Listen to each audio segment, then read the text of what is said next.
in James, and I feel like he's become a little bit of a friend. We haven't done into him certainly over 4 weeks' time, and so we'll be looking at chapter 5, 7 through 20. Do you need a Bible? Well, I have my raggedy one, but We don't care if it's raggedy. if you want it, but it's different wording. Oh, it's or you different know what I wording. mean? Oh, if you start reading, we won't know what you're saying? Oh, you would. Or else you'd understand it more. Oh, yeah. Does everybody else have one? They do, right? Okay, great.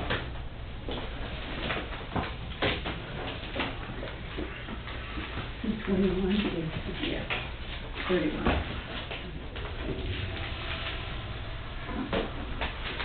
How come they still have that car sitting in the parking lot?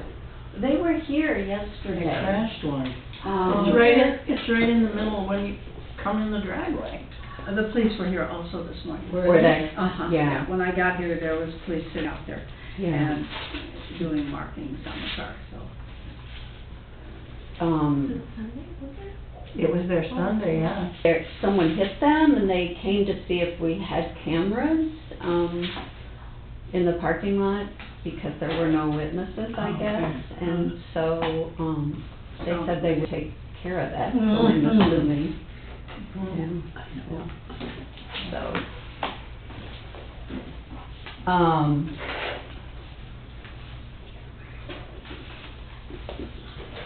So, Peter, you raised a good question in our conversation about, the Christian influence on James. And so I did some digging on that, and there are a couple things. In James 4:5, for instance, it says,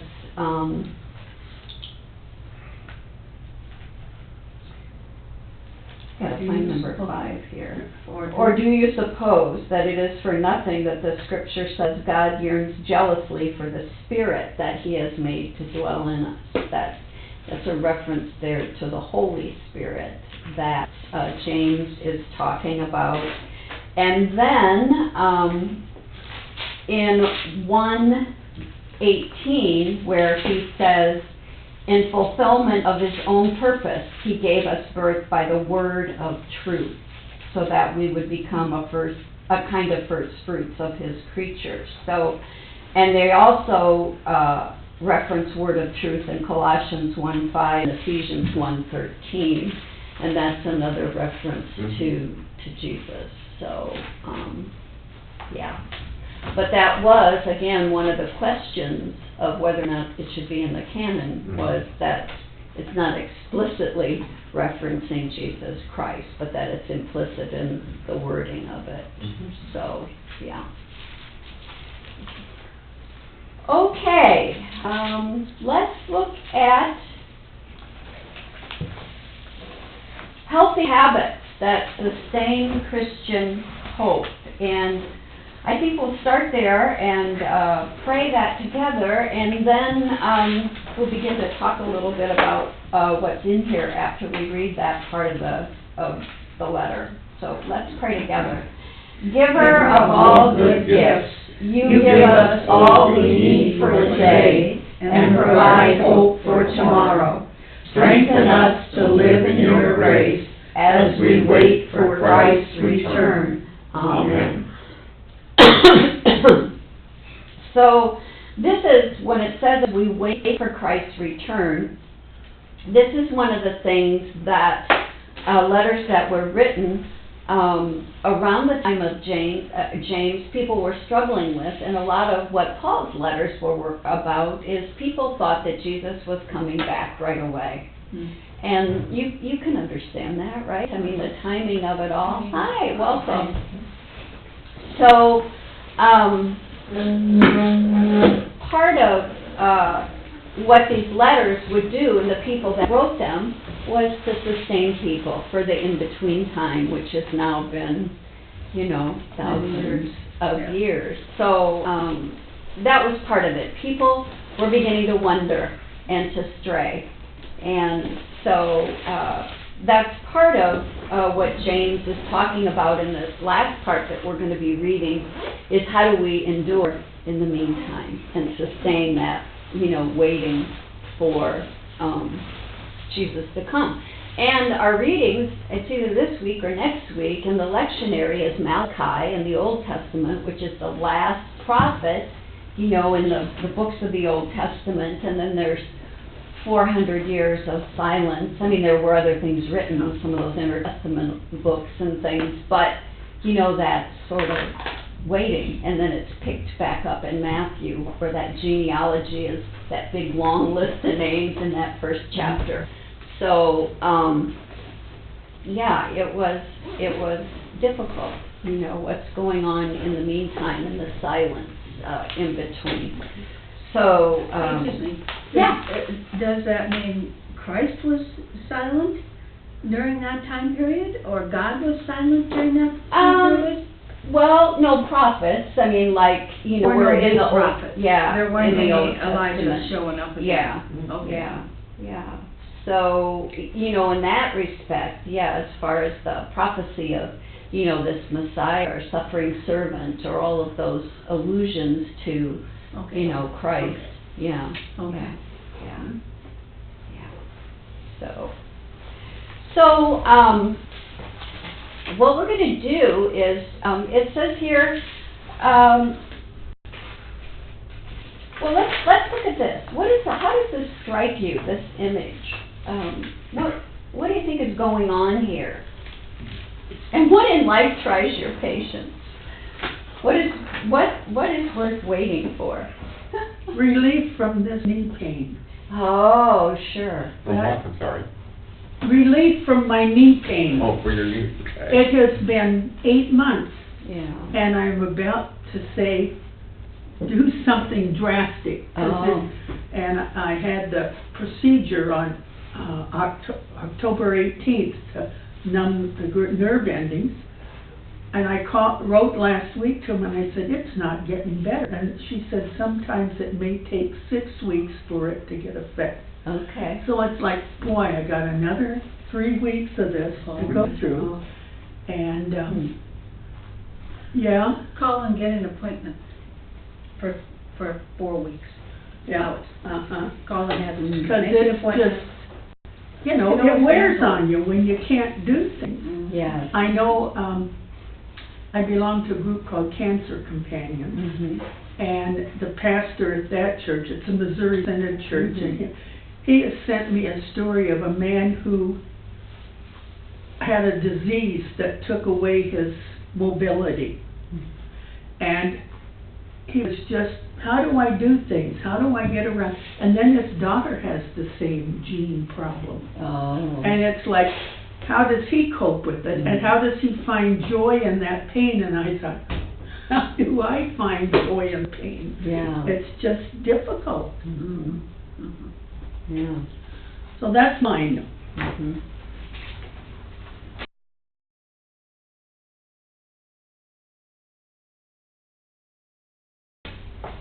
Yeah, and question was what for? yeah, and what?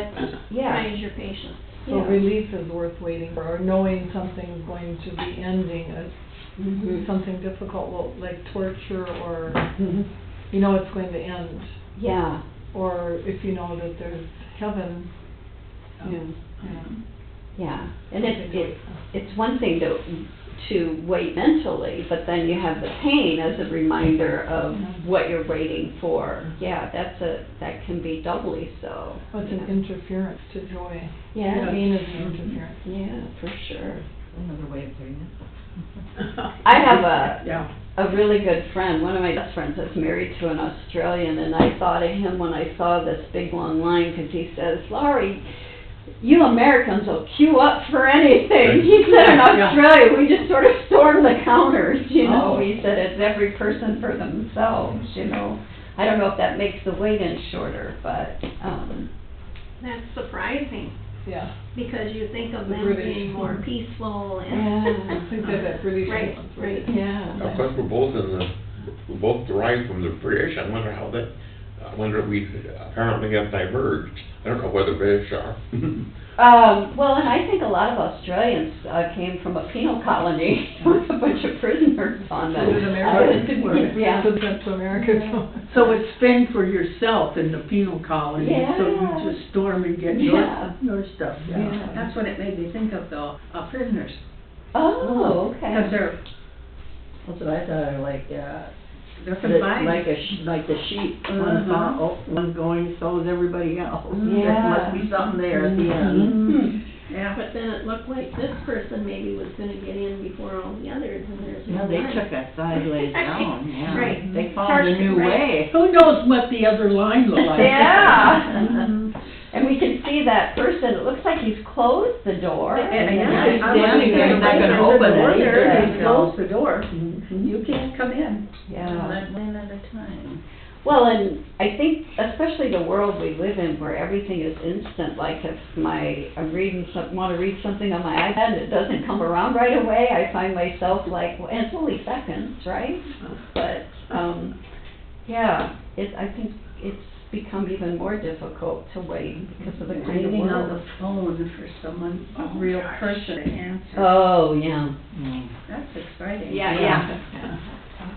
That is very frustrating. I agree with that. So, even James, if we look at 5:8, says, the coming of the Lord is near. So, James was of the mind too, that it wouldn't be long, but he also has this sense of both and, if it is, here's what we need to do, in the meantime. So, let's read this section and then we'll back up a little bit and see what we think of James when we step back and look at the whole book. So, again, 5:7 through 20. Does someone want to read 7 through 12 and then someone can read 13 to 20? Be patient therefore, beloved, till the coming of the Lord. The farmer waits for the precious crop from the earth, being patient with it until it receives the early and the late rains. You also must be patient. Strengthen your heart, for the coming of the Lord is near. Beloved, do not grumble against one another, so that you may not be judged. See, the judge is standing at the door. As an example of suffering and patience, beloved, take the prophets who spoke in the name of the Lord. Indeed, we can call blessed those who showed endurance. You have heard of the endurance of Job, and you have seen the purpose of the Lord. Now the Lord is compassionate and merciful. Above all, my beloved, do not swear, either by heaven or by earth or by any other oath, but let your yes be yes, and your no be no, so that you may not fall under condemnation. Are there any among you suffering? They should pray. Are any cheerful? They should sing songs of praise. Are any among you sick? They should call for the elders of the church and have them pray over them and anoint them with oil in the name of the Lord. The prayer of the faith will save the sick, and the Lord will raise them up. And anyone who has committed sin will be forgiven. Therefore, confess your sins to one another and pray for one another, so that you may be healed. The prayer of the righteous is the powerful and effective. Elijah was human, like the rest of us, and he prayed fervently that it might not rain. For 3 years and 6 months it did not rain on the earth. Then he prayed again, and the heavens gave rain, and the earth yielded its harvest. You want to read that last 2 verses? My brothers and sisters, if anyone among you wanders from the truth and is brought back by another, you should know that whoever brings you back, a sinner from wandering, will save the sinner's soul from death and will cover a multitude of sins. Okay. It's kind of an understanding, isn't it? It just sort of, I don't, trails off is not the right word, but it kind of, What if I read it again? I didn't get it. no, I don't think it's the way you read it. You can read it again, though, go ahead. My brothers and sisters, if anyone among you wanders from the truth and is brought back by another, you should know that whoever brings you back is a sinner from wandering, will save the sinner's soul from death, and will cover a multitude of sins. So if somebody brings me back after I've not been around, then they're also a sinner, and they're also saved. We're both saved then? Doesn't say we're both saved, I don't think. Oh, Save the I, sinner's soul. yeah. The sinner's soul. Okay. A little different. Yeah, It's talking about someone wandering away from the truth. yeah, he mentions the truth in verse 19, and again, we have that reference to the word of truth. He doesn't use the word, but he speaks of the truth. Right. Yeah, yeah. So, what do you think of this? What is the thrust in this last section that James is talking about? Well, we have to care for each other, Have to care for each other, every way, and keep that Christian community or our commonality in that, that compassion. If I look at verse 7 and 8, what, does any one word in particular speak to you? Patience. Patience, yeah. That, again, that patience. And when I heard read, see the judges standing at the doors, it made me think of the picture that we were just talking about. But then I hold that in tension with what Paul says, you know, if that's heaven, you know, and the judge at the door, then, you know, Paul says in the twinkling of an eye, you know, so there's all these images of, you know, how we cross over. So, patience. Paul's twinkling is the last judgment. I mean, that's the trumpet he talked about. Yeah, but the twinkling of an eye, I think, you know, is to me, you know, Yeah, I've heard seen it translated as blink, however. blink, yeah, blink, yeah.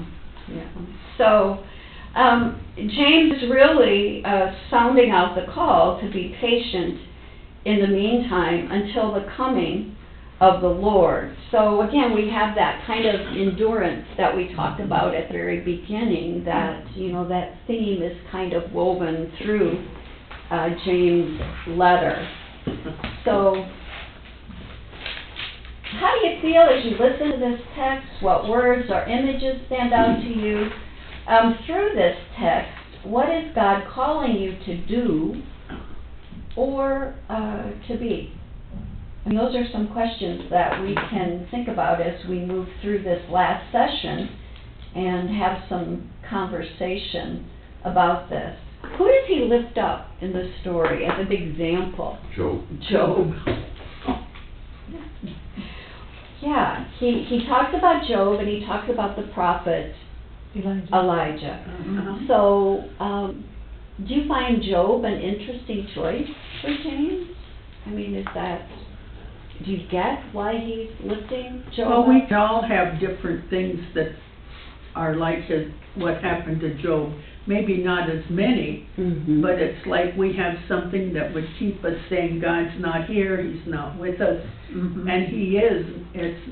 I don't know if it's testing us, or if it's just what humans go through, feeling like they're on trial for something. Yeah, and remember, there is that phrase, that saying, you have the patience of Job. But what's interesting in Job, if you go back and read it, is his relationship with his friends. Remember, they're all saying, well, this is why this is happening to you, and, you know, they're giving their advice and their interpretation of all these calamities in his life. And, what does Job do in all that? He doesn't get misled. No, he stays firm in his relationship with God, and so, to me, that's, very consistent with what the message that James is trying to get across to his audience, that, you know, I've sat at a lot of bedsides when people are dying or in the hospital when they've learned some news and saying, you know, why me? Why is this happening to me? What have I done? Yeah. You know, legitimate questions, right? I mean, really. But, and I shouldn't even say but, I think what James is saying is we can draw on the steadfast faithfulness of God and one another. You know, don't lose that community that you have because it matters. He talks about the anointing. You know, I thought of Cross Lutheran, how you provide for that every, you know, Sunday. So, that anointing with the oil. So, yeah, he doesn't just say do it. He provides ways for us to do it. So, In verse, the last part of verse 16, the prayer of the righteous is powerful and effective. It's like, that's where we should go, turn to God in prayer, not say, you know, how can you help me? You can help me by praying, because that's what it will do. God answers prayers, but not always how we would like. right, that, yes. And I think any of us that has gone through an illness or an ongoing, you know, what you just talked about, Corinne, is that we see that healing that comes from others, right? Whether we're being healed physically, how many times, if there's been a calamity in your life, you can talk about people who have stepped up or that surprised you by their compassion or help or listening, whatever it might be. So, yes, I agree.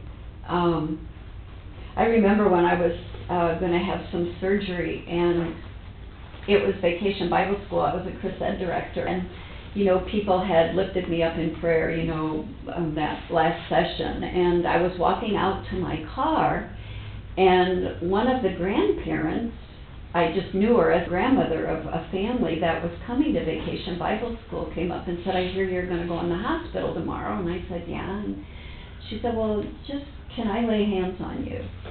And I said, yeah. So out in the parking lot, you know, she laid hands on me and said a prayer for me.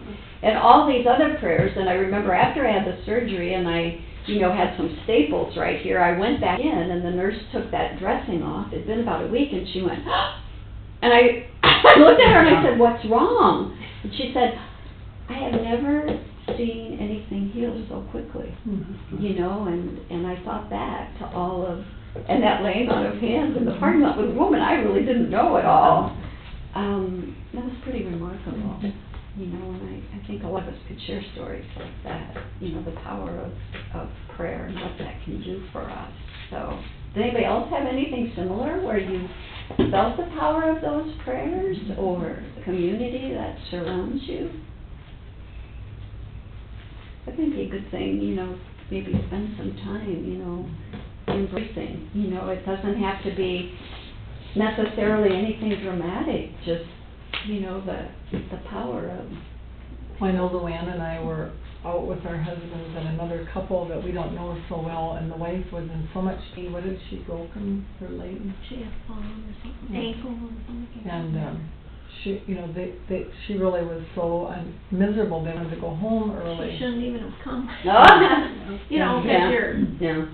And I was like really feeling compassionate towards her, but we didn't talk about it. And you know, we all went home, and her husband told my husband, oh, when she went home, she didn't have, her pain went away. And I called Luann and told her, and I said, were you praying for her? Because I felt so sorry for her. Oh, She said, yeah. I was too. Yeah. She said that must be the reason, because there was no reason that she would go home and not have pain anymore. Yeah, yeah. So the effective prayer of two or three. Yeah, for Or sure. be it. Yeah. well, I think of Charlotte, our little grandma. Oh, yes, yeah, She's a miracle. yeah. Yeah, for sure. Mhm. Wow. For sure, right, yeah. Yep. Because we've had, okay, so the administrator of the nursing home where my mom was, Mhm. she lost a baby like full term, and now one of my, it would be my nephew's friends, same thing. Mm. Whew. Why does one make Yeah. it? Mhm. Yeah. Mhm. Yeah. On the other hand, you know, kind of a hidden blessing in that is the empathy that comes from you, or the sympathy of, you know, that is able to relate to that in a different kind of way, and maybe offer some kind of condolence or sympathy or compassion that, you know, I'm not negating it, but Right. you know, it makes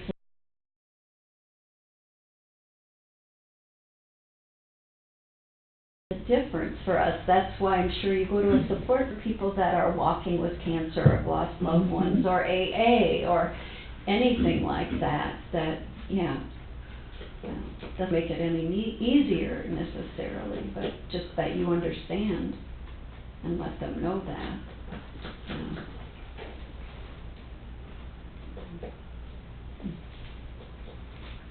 Anybody else?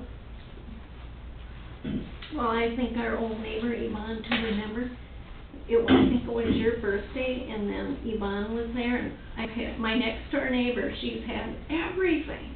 She's got like 9 lives. But, How old does she know? about 84 or so. But anyway, Joanne's sister prayed, it's Jean that prayed with her, and she Or just, in the restaurant? right, she just, like I say, she's got 9 lives. Yeah. And you know, if you've ever been a part of a healing service, I'm always amazed at, we did one at the church I grew up in, and for a while, you know, maybe 2 people would come up, or 3, and then as we kind of held them more regularly, more and more people would come forward, you know, for that anointing and the prayers, and you always saw a lot of tears, you know, and people that, you know, most of the time would be asking for prayers for someone else, you know, that someone else would be in need of healing, and how powerful that is, and that it isn't about a broken arm or a leg necessarily. We all need healing, right? No matter what it is, you know, so, getting over that mindset with a healing service, that it's, Well, when we started praying aloud for people, yeah. I wondered how the congregation would do that. If anyone would speak up, or if we just sit there and think to ourselves, and there, you know, it's been an amazing fact that we're able to speak it aloud and not, you know, we know this person is hurting, I'm gonna pray for him, and everyone can hear. So, Yeah. it makes a difference. It does make a difference, and, you know, I've offered up aloud or silently in our hearts before you, and it is very silent, and that's okay, it can be Yeah. contemplative, but a lot of congregations won't buy into that, Yeah. just because it's awkward, and, Yeah. you know, to speak a prayer, you know, yeah, so that's a really good thing, yeah. It was kind of surprising, wasn't it? Yes, That I people were was actually surprised, and Yeah. it took me a while to get into that, Mhm. where I voiced it, so, Yeah. yeah, Yeah. Yeah, not that it's comfortable though. no. No. And that's why if you do it silently, it's just as good. Yep. Yeah. But God will hear it both ways, Yeah. and maybe speaking it out loud, like I implied, someone doesn't know that this person has been bothered by something, so maybe they can join in the prayer for that. Well, it's gotta make the person feel good, Oh, it does. you know, Oh, allow- yeah. What, do you just say their name then? Yes. First name. Yeah, 'cause otherwise it can become a gossip session. No, Yeah, just their name. Just their first name, but yeah. you don't know, Yeah. you know everybody most of the Yeah. time. Uh-huh. But a lot of people that are prayed for out loud, I I have no idea who they are. Yeah. Oh, right. Yeah. And the list and the cross currents, so you don't know. No, you don't know those people at all, yeah. One thing that strikes me is this is where, probably that's the only place in the New Testament where it lays out, anoint people with oil and pray for them. Hmm. It says that specifically. Mhm. Can you think of another place? No, not offhand. I'd have to look that. It's giving us, Mhm. a way to be Mhm. prayed for healing. Mhm. Yeah. The laying of hands has to be in the Old Testament, because the Mormons do it. Because they do, Mm. they've done it to my sister Well, several just healing times. with healing oil is what I'm saying. Yeah. you know. Oh, yeah. Anoint Yeah, the the lay- laying of hands is, Yeah. yeah. It is old. I know when you're, ordained, you know, you have Yeah. hands laid on you. Confirmation kids, you Yep. know, have hands laid on them. Baptism is another opportunity for oil. Some pastors use oil when they make the sign of the cross on the forehead of, Mhm. of whoever is being baptized, Mhm. yeah. So, Well, that apostolic succession is the laying on of hands. Right. From passing. right, right. And, just flew out of my head. Oh, kings are anointed as well, you know, so, yeah. So there's something mysterious that we're not, in the spirit world that we're not aware of. Oh, I was at the, when I was on internship in South Dakota, we were in a big banquet room, and I'm sitting in the back, at the back table. For some reason, that's where our congregation was, and the new bishop, was elected at that, and they were saying goodbye to the old bishop. It was kind of funny because the two of them were standing next to each other. This was before this dinner, and the one said to the, new bishop, "Did you sleep last night?" He said, "Not a wink." And then they asked the one going out, and she said, "I slept like a baby." It was kind of cute, you know. But anyway, they were gonna pray for her, because she was done, and so we were standing in the back, and, they said, I invite everybody to raise your hands together. There must have been 300 of us in there, to invoke a blessing. And so we all raised our hands, and you could feel the wind of the Holy Spirit as all our hands went up to invoke and bless this outgoing bishop. It still sends kind of a tingle down my neck to think of that power of what's in our hands, and people closer were laying hands on her and the rest of us. But yeah, that's have you ever done that? Laid hands on someone for, I've been in a congregation where kids are going on a mission trip for adults, and they invite whoever wants to come forward and lay hands on that person. It can be very powerful, that sending off and blessing in that way. So, yeah. And some pastors, are very intentional about invoking the Spirit when they bless the elements. You'll see their hands go up and go like that, and that's, yeah. And even in baptism, people don't do it as much today. You don't see it as much, but that's what that's doing. So, yeah. Well, let's look at the Lutheran, or the historical. We really have talked about, believe it or not, James is using Job and Elijah because most people, his audience, would know about that. Those Jewish circles would have learned those stories, been told them, or read them themselves. So we talked about Elijah, and this is the referencing when it says read 1 Kings 17, 1 through 7, and 18, 41 to 46. That's that story we talked about in Adult Ed, where, he's up against all the Baal or Baal,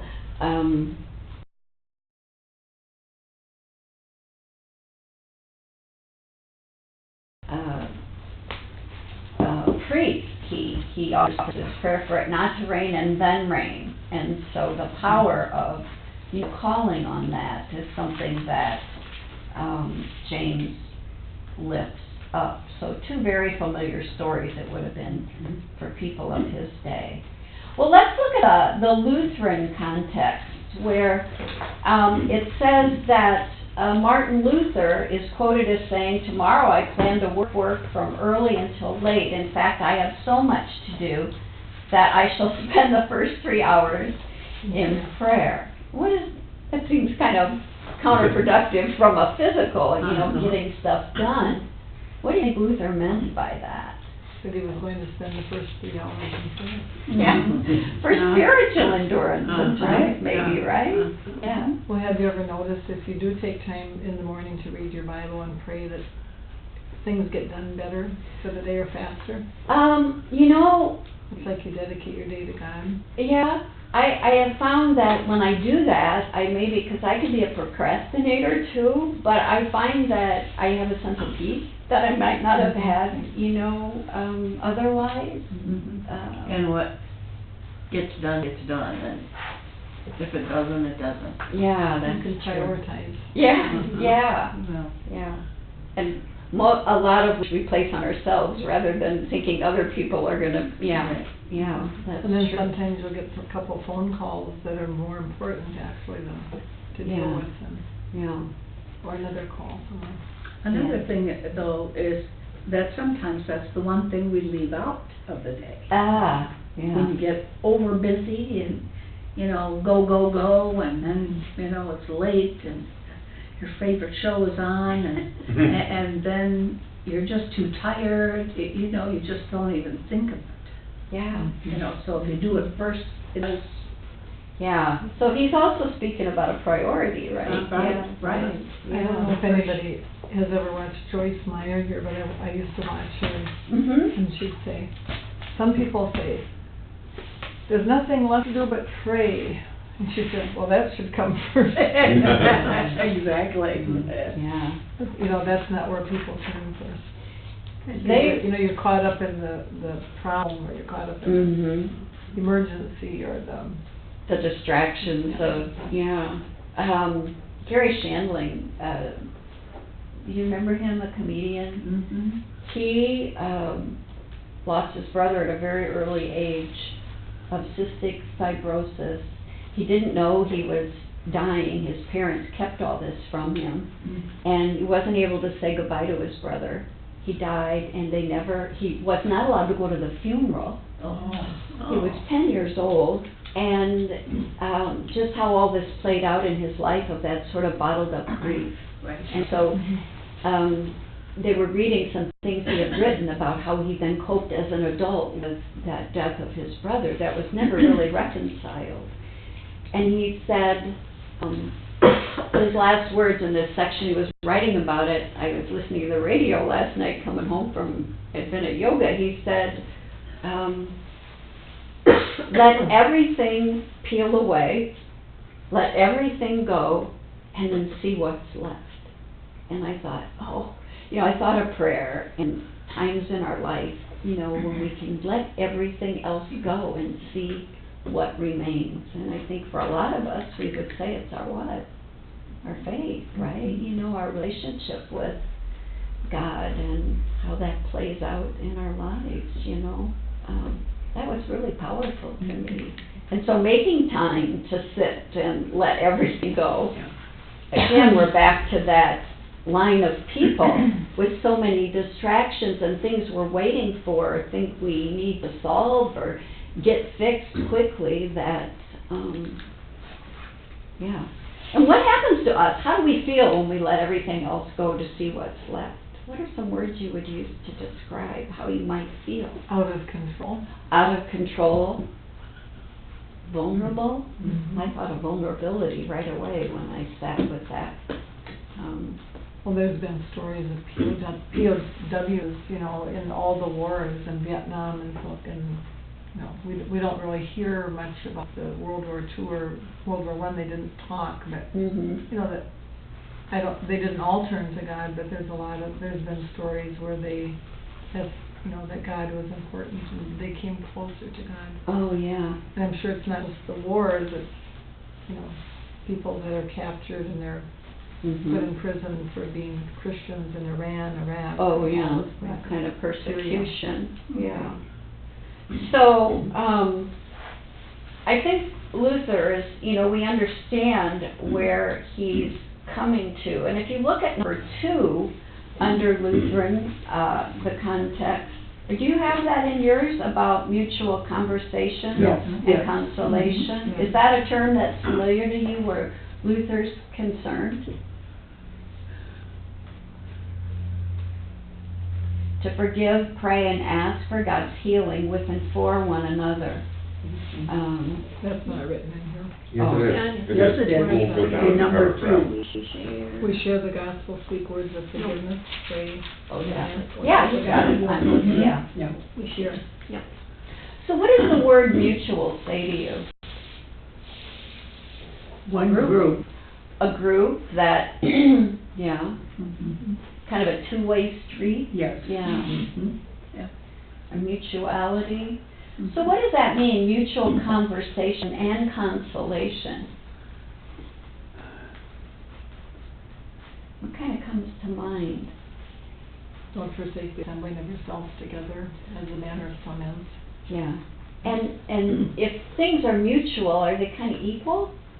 I kind of get that sense, especially in a congregation, we would hope that if we look at justification, and righteous, he uses that word, James uses that word righteous, that kind of, we're equal in God's eyes and with one another in Christian community. And we have the same purpose. Mhm.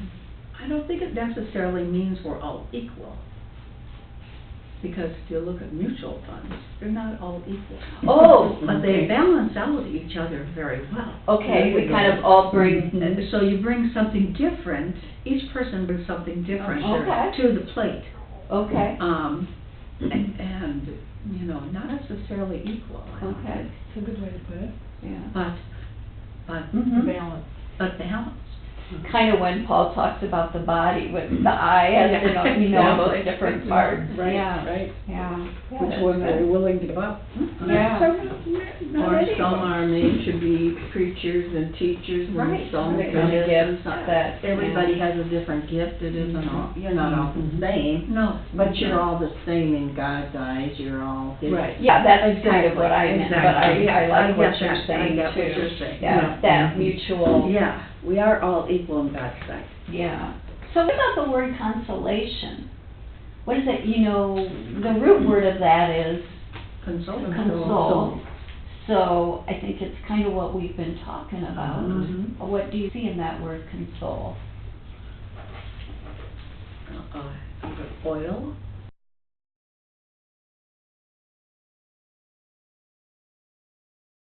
The laying of hands, the prayers for the dead, prayers Mhm. for the living. What about, conversation or at coffee hour?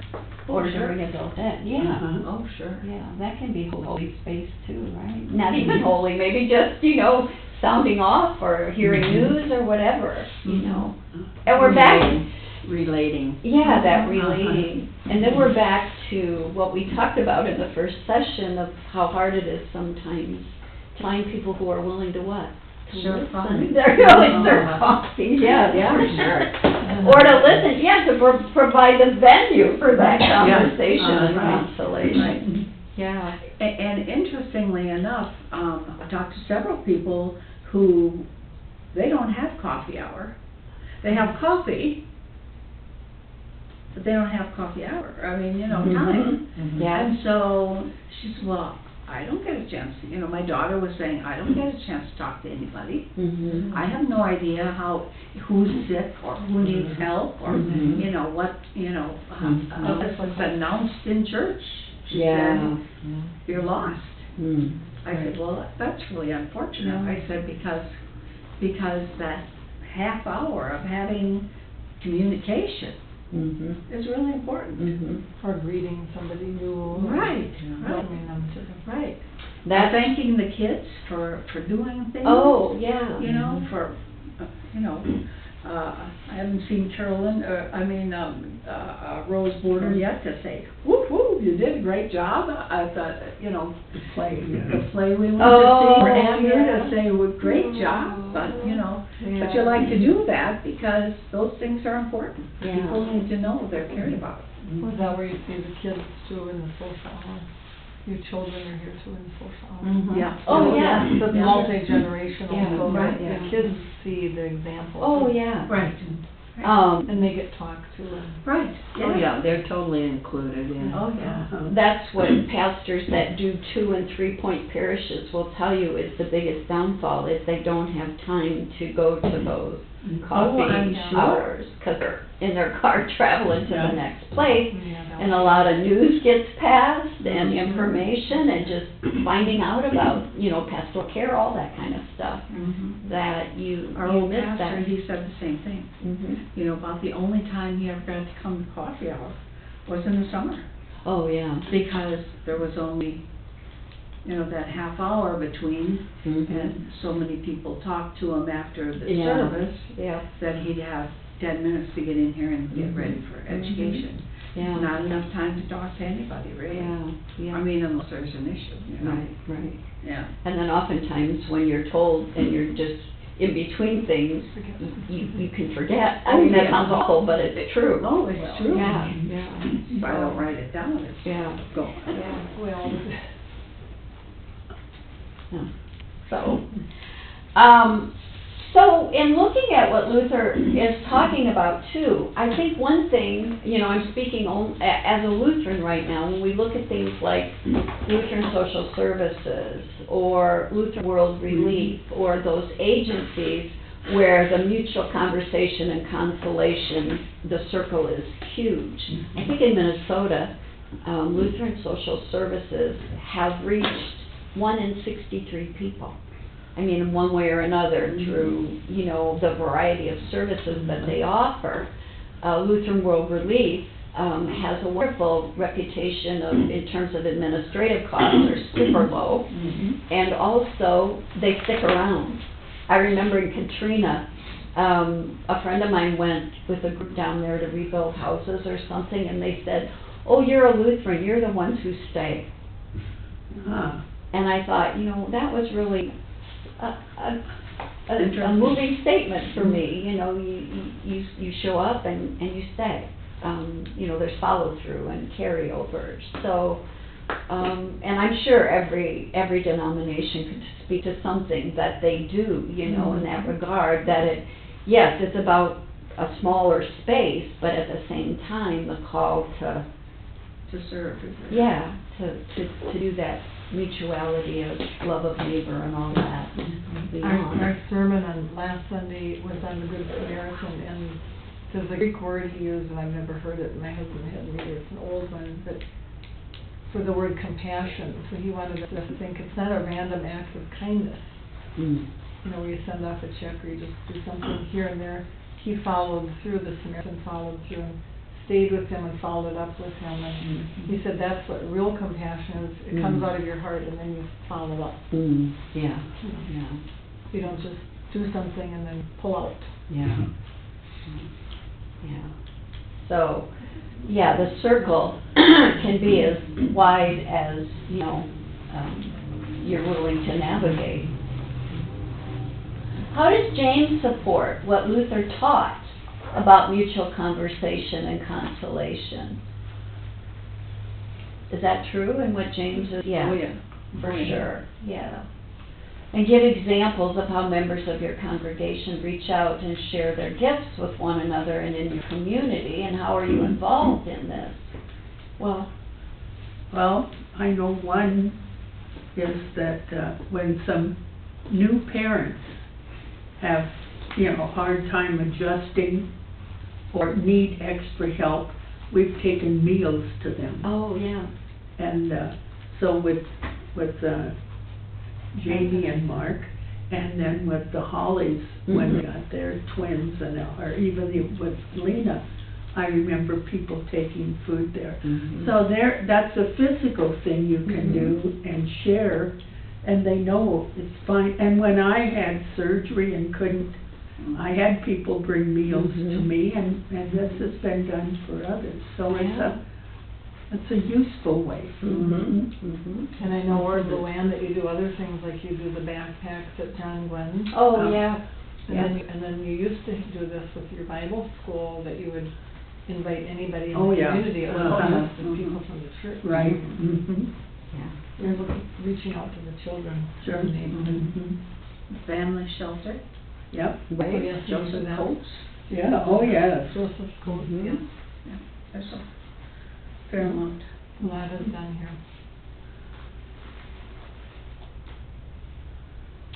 Anything else?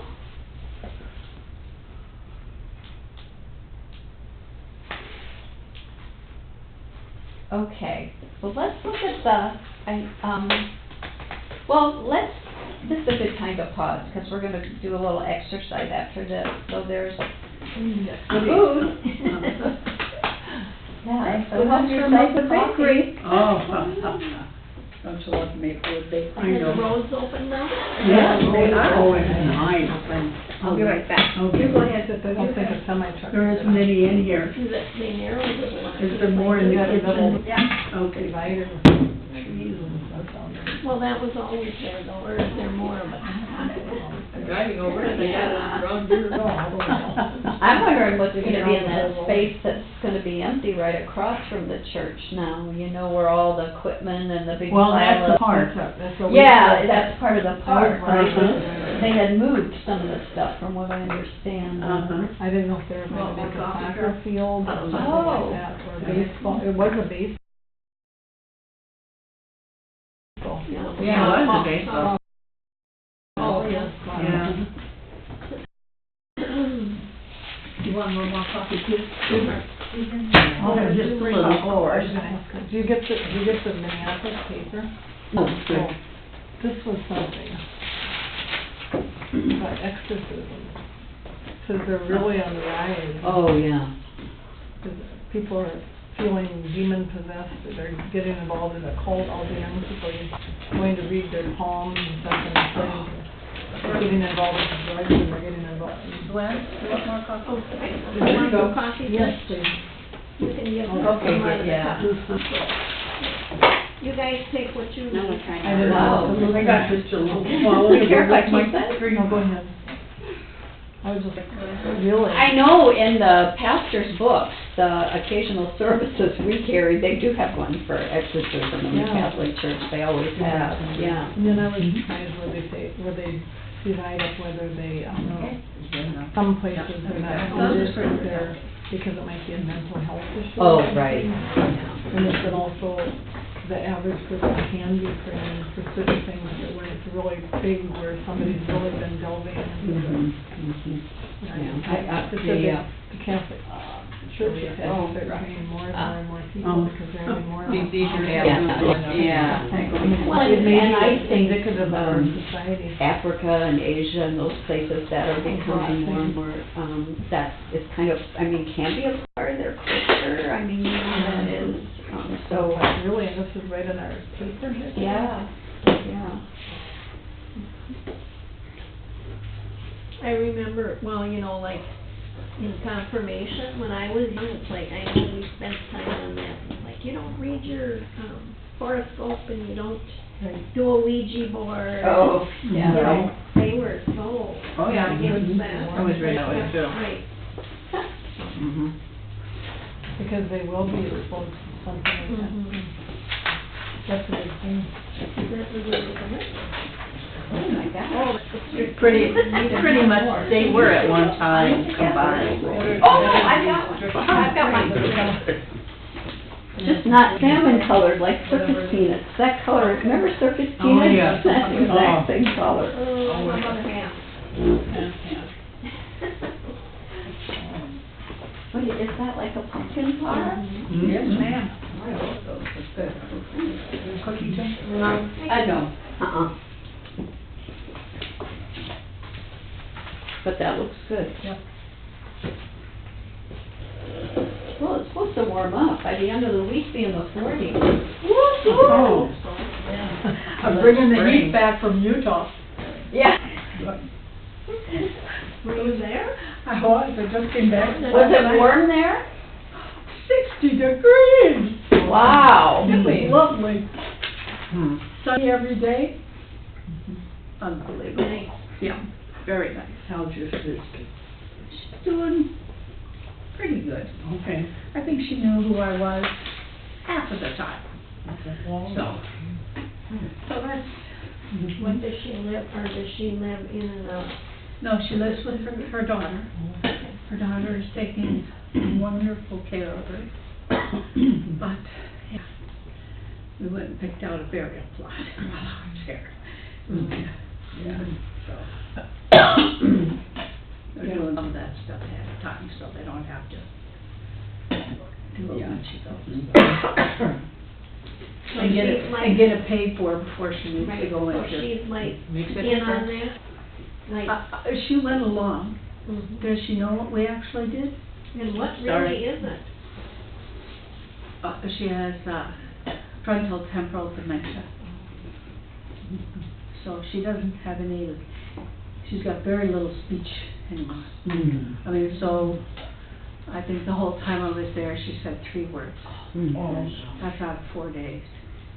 So you sit and you hold her hand and watch boring television and don't talk much because I talk and she listens, and Right. does she listen? I don't know. I suppose music is good, huh? They always say, She doesn't do music. really, Mm-mm. the familiar, Yep. No, they never have that. It's always the television, which is mind-boggling, really, because in the long run, it's just irritating. But, That's really good you went. right. yes, I'm going to try and go again in July. The kids want to go on a cruise for 10-year anniversary. I said, go. I said, I'll come. Nice. Stay there. That way they can get away. They need to get away from that. Well, what I passed out to you, is, we're gonna try a Lectio Divina, which, actually is Latin for holy reading. And it moves through 4 phases, of the reading, and, I've done this a variety of ways, and I found this most recent one that I did, I actually did this with, the mental health unit, when I was doing a chaplaincy. I spent 3 months as part of my rotation. And there was always a challenge to do some kind of spiritual or reading or devotion with people who were in a variety of stages of whatever got them into the mental health unit to begin with. And so churches of the third world, where books are rare, a form of corporate Lectio Divina is becoming common, in which a text from the scripture is meditated on by Christians praying together in a group. So, you've got there's a guy by the name of Eric Law that has one approach. There's the African, which sounds similar to this one approach, and then it's the one that came from the monks, and that intentional reading of scripture. So, 4 to 8 people, we hit the magic number, right? A group leader coordinates the process, and the same text from the scripture is read out 3 times, followed each time by a period of silence, and an opportunity for each member of the group to share the fruit of his or her lectio, which means, reading. So, the first reading is hearing a word or passage that touches the heart. When the word or phrase is found, the group's member take it in, gently recite it, and reflect on it during the silence that follows. And then you'll share that word with us and nothing else. No comments, just speak that word that spoke to you. The second time then, where you hear or see Christ in the text, the one that touched the heart and asks where the word or phrase touches his or her life that day. Then after silence, you share that with the group. And then the third and final reading is for the purpose of experiencing Christ calling us forth into doing or being. You ask yourselves, what Christ in the text is calling you to do or to become today or this week. Now, the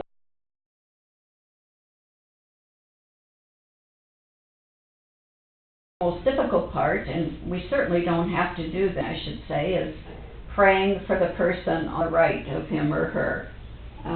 I find that works when you've been with groups for a long time and they know each other and they're comfortable and, they're willing, to do that. So, I'll just, and you could do that silently, maybe we'll do that today. That you would look at the person then to your left at the end. So I would be praying for Peter, and Peter, you for Sylvia for Carol to get, okay, person to your left. And we'll do that silently today. So, who would like to read our sections that we're doing for today? It is James 5,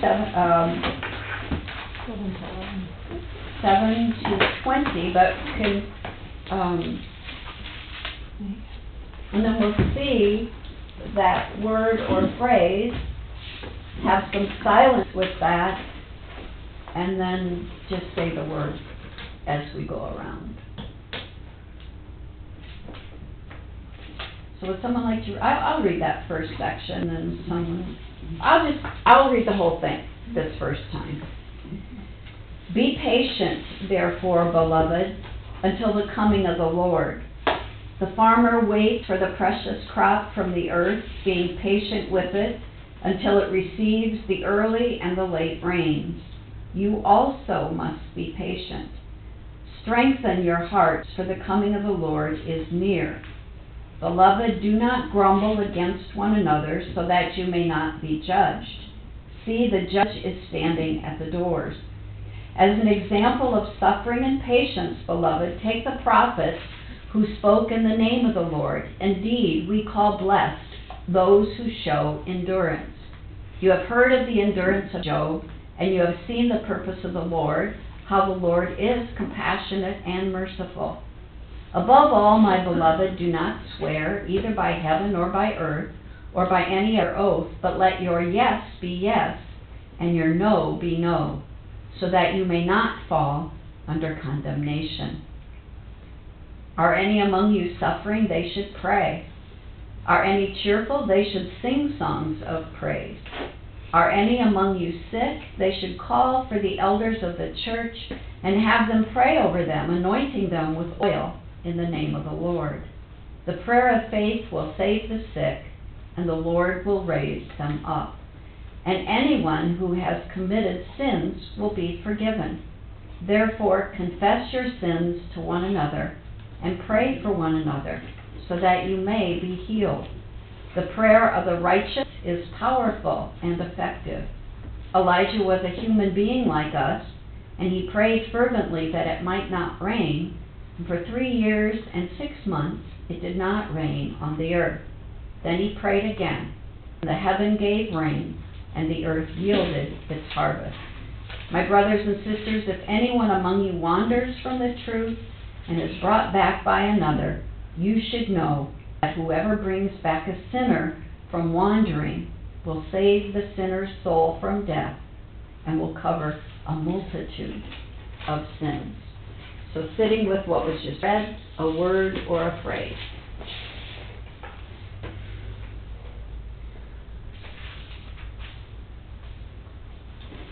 Patient.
Luann said patience. Anybody else have a word or a phrase? Endurance. Same one. Patience, endurance. The Lord is compassionate and merciful. The Lord is compassionate and merciful. Strengthen your hearts. Strengthen your heart. I think the prayer of the righteous is powerful and effective. Confess your sins. Did you say confess your sins?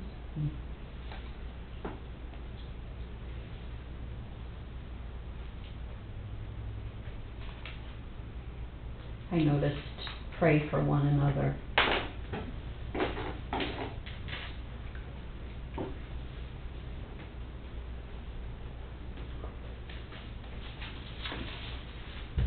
Peter, do you want to read that section again? And this time,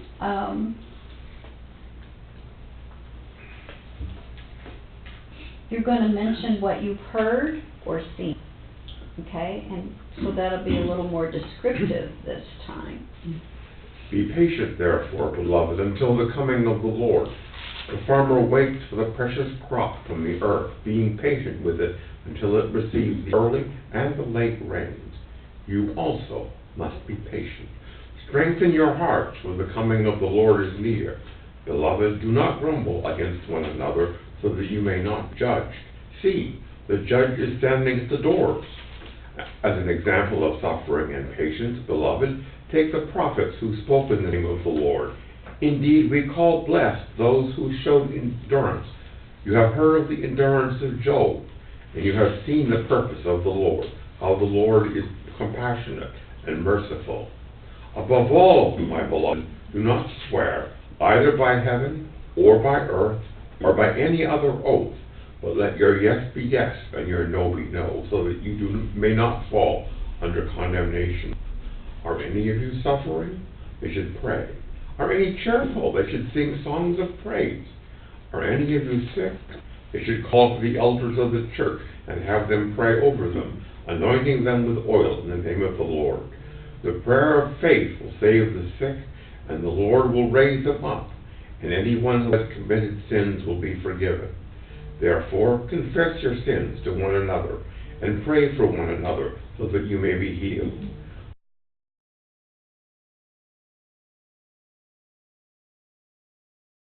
The prayer of the righteous is powerful and effective. Elijah was a human being like us, and he prayed fervently that it might not rain. And for 3 years and 6 months it did not rain on the earth. Then he prayed again, and the heaven gave rain, and the earth yielded its harvest. My brothers and sisters, if anyone among you wanders from the truth and is brought back by another, you should know that whoever brings back a sinner from wandering will save the sinner's soul from death, and will cover a multitude of sins.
what did you hear or see in a word or phrase that reveals Christ to you? And here you can, explain, or maybe help us understand why that word or phrase spoke to you. The word was patient, as I said before, and you look at the newspaper, every day it seems like another country is blowing up. I mean, today, I think it's Bolivia. And you have to sit back and remember that this is this time, and there is a coming time when this isn't going to happen. Which you wonder, there are only 200 countries or so in the world, and it can't go on. And well, yes, it could go on in principle. As we know, we have faith that it won't. Right. Yeah. The beginning of the end, maybe you wonder at times, is that, yeah, I agree.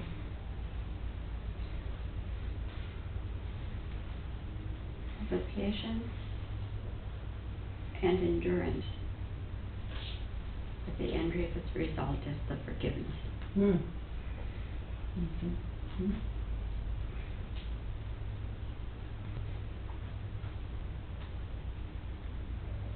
I had endurance too, and so I closed my eyes and I was thinking about what was being said, but what came to me is endurance is not done in a vacuum or in a bubble, like a bubble child. First of all, we're told we can do things like pray, praise, and sing, and then it reminds us we're in a community of people that are part of our faith. So we can pray for each other or count on other people. Yeah. That we're never alone. And then we're not alone even if we're in a bubble or in a prison. Right. When we pray, praise, and sing, we're not doing it to the empty sky. We're doing it because God is there and He's part of our communion with the Holy Spirit. Yeah. That cloud of witnesses as well. That came to my mind too. Yeah.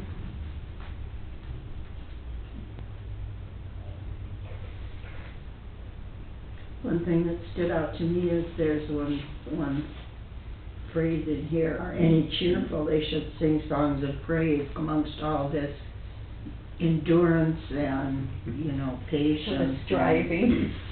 There is cheerfulness, and we should be cheerful and praise too. That's part of it. Yeah. Because the grumble was before that. It, The grumble was before that, do not grumble. Yeah. It was before that. Is that what you noticed? Well, when she said, Okay, great. Yeah. Well, the grumbling can bring us down. Yeah. Our own and anybody else's can bring us down. Yeah. If you hear that all the time. Yeah. And you kind of said the same thing, we can, yes. Sometimes it just pays not to open the newspaper or your news app or whatever. It's overwhelming. Yeah. and the judge is standing at the door. I don't think we talk very much about Right. About judgment. judgment. I think it's so much grace and love and mercy, and we don't really have that reprimanding maybe, or fire and brimstone. Looking to the future. Well, in this age group, yes, but the younger people, maybe not. They don't hear, maybe haven't heard it. That's true.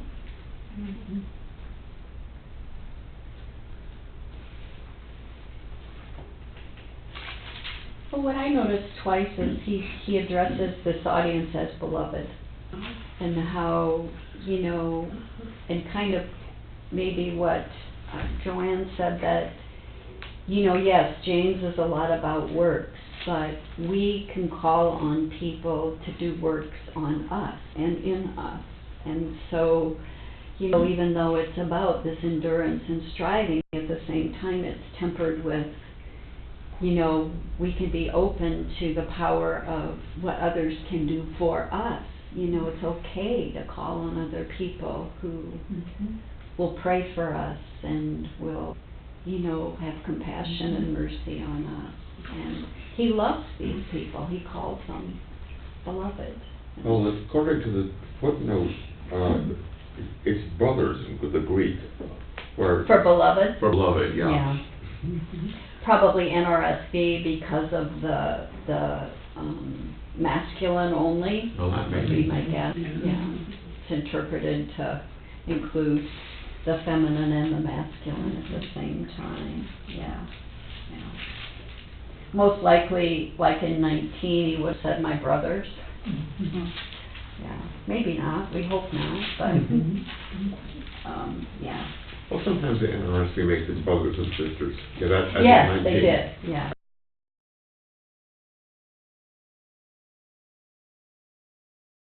As in 19. They did, yeah. Else? I still go back to the compassionate Lord. Okay. I mean, he understands us, he knows what we're going through. He will be merciful to us. Mhm. In the end, he will bring us home. Yeah. And all of the rest of this is just the struggles we go through, like in that section 12 and beyond. Yeah. Mhm. And he's ready to forgive our doubts and fears throughout all of it. Mhm. Yeah. And then he goes right back to James' language, let your yes be yes and your no be no. All that also in Matthew. Yeah, yeah, yeah. I'd like to change the subject. Sure. When I read that, my grandson, I take him to martial arts, he and his sister. So he's 15 and she's 10. And so he says, he gets in the car and he's all proud and stuff. Yeah, me and my friends, we were on the gym floor and we were cussing and swearing amongst ourselves. And this kid came up and said, I'd really like you to stop that. Good for him. And I said, my grandson said, where does he get off telling us what to do? And I said, well, if it would have been me, I would have said the same thing. Oh, Grandma. Anyhow, while he's in martial arts, I said, well, let's change the subject, because we're not going to fix it. Agree. And when he came out, I said, I don't want to bring this up, to be mean, but I just want to say, you're probably one of the cool kids in school. And I said, think about how much nerve it took for that kid to come up to the cool guys and say that. I said, holy cow, I would not have been able to do that. Yeah. I said, but he did. And he also shared it with you, that story. I know. Yeah. So I'm going to check on it. Yeah. But everybody swears in school. Oh. I said, that doesn't make it right. Yeah. Yeah. So anyhow, it was like, how are we going to come about with this? This has Yeah. got to get better. Because, I don't think it's right. I told him he can't swear in my car. Tell my son the same thing. I It's told like, my excuse grandkid, me. you're breaking one of the 10 Commandments. Thou shalt not take the name of the Lord thy God in Yeah. vain. Well, they might not be saying the Lord's name. They might be just saying swear words. Yeah. We don't I know. don't care. Yeah. Right. It sounded like it was a teaching moment. Yeah. Yeah, So, we did say but old anyhow, times. so it was interesting, but I thought, I can't let this go. Because that took a ton of nerve. Yes.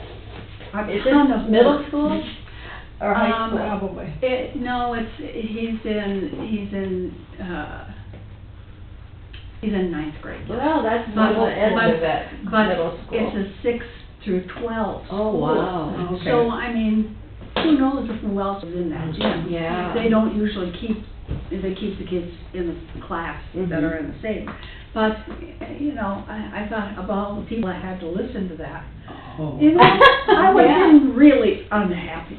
Because, you know, we didn't have those choices No. when we were kids. I was gonna say the language nowadays, I mean, we talked about, you were in Wisconsin? When we had confirmation, if you said like, Oh, geez. yeah, Or, it's oh, like, gosh. it's swearing, Right. even though, you know, Mhm. they were Mhm. so, you know, Oh, yeah. because you're meaning the same thing. Right. And I just think sometimes the language these days is Yeah. I know. appalling. Afterwards, I thought, I should have asked if he would have said those things in front of his martial arts master. Hmm. Oh, yeah. Well, that wouldn't have been done. You know that wouldn't have been done. Yeah. No, Because- but why was, because they're in high school, it's okay to, Yeah. yeah, so anyhow, so we'll go back to that at some Yeah, point. you'll have to share with us. Okay, so the third and final reading, you're gonna ask what Christ in the text is calling you to do or become today or this week. And then you don't have to share that with us, you can if you want, and then we'll have, a moment of silence or two where you'll be praying for the person to the left of you. So who would like to read that one more time? Be patient, therefore, beloved, until the coming of the Lord. The farmer waits for the precious crop from the earth, being patient with it until it receives the early and the late rains. You also must be patient. Strengthen your hearts, for the coming of the Lord is near. Beloved, do not grumble against one another, so that you may not be judged. See, the judge is standing at the doors. As an example of suffering and patience, beloved, take the prophets who spoke in the name of the Lord. Indeed, we call blessed those who show endurance. You have heard of the endurance of Job, and you have seen the purpose of the Lord, how the Lord is compassionate and merciful. Above all, my beloved, do not swear, either by heaven or by earth or by any other oath, but let your yes be yes and your no be no, so that you may not fall under condemnation. Are any among you suffering? They should pray. Are any cheerful? They should sing songs of praise. Are any among you sick? They should call for the elders of the church and have them pray over them, anointing them with oil in the name of the Lord. The prayer of faith will save the sick, and the Lord will raise them up, and anyone who has committed sins will be forgiven. Therefore, confess your sins to one another, and pray for one another, so that you may be healed. The prayer of the righteous is powerful and effective. Elijah was a human being like us, and he prayed fervently that it might not rain, and for 3 years and 6 months it did not rain on the earth. Then he prayed again, and the heaven gave rain, and the earth yielded its harvest. My brothers and sisters, if anyone among you wanders from the truth, and is brought back by another, you should know that whoever brings back a sinner from wandering will save the sinner's soul from death, and will cover a multitude of sins.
anybody have a phrase or word they want to comment on?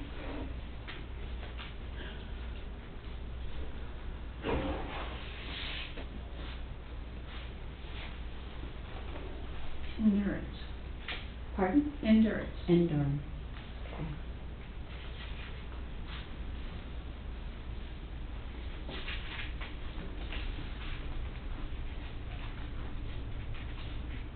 And we're gonna, for the next minute or so, be silent as we are praying for that person, for us on the left. So let's pray.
So then we'll close with prayer that together that you find on page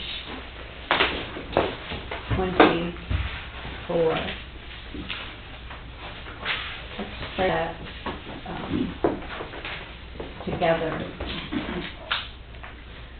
Lord, thank you for the gifts of prayer, praise, confession, and healing, which empower us for day-to-day living and inspire us with hope.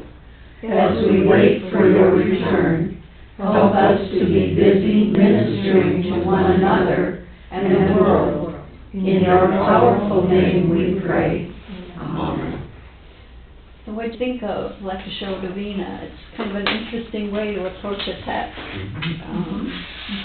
You spend more time and a little more intentional in a way. So thank you for willing to do that, and also for your good words. And thank you again for Bible study. It's just been a pleasure.